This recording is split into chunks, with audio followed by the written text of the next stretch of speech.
সৎ কাঠুরিয়া। একসময় একটি ছোট্ট গ্রামে একজন দরিদ্র কাঠুরিয়া বাস করত।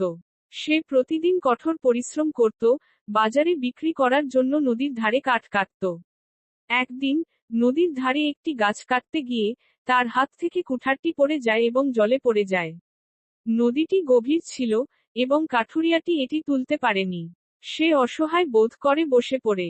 হ্যাঁ, একটি দয়ালু পরী উপস্থিত হলো। তুমি দুঃখিত কেন? সে জিজ্ঞাসা করল। কাঠুরিয়া তার কষ্টের কথা ব্যাখ্যা করল। পরী নদীতে ঝাঁপিয়ে পড়ে একটি সোনার কুঠার নিয়ে ফিরে এল। এটি কি তোমার কুঠার? সে জিজ্ঞাসা করল। কাঠুরিয়া মাথা নাড়ল। না, এটা আমার নয়। পরী আবার ঝাঁপিয়ে পড়ে একটি রূপার কুঠার নিয়ে এল। এটি কি তোমার? কাঠুরিয়া উত্তর দিল, না, এটা আমারও নয়।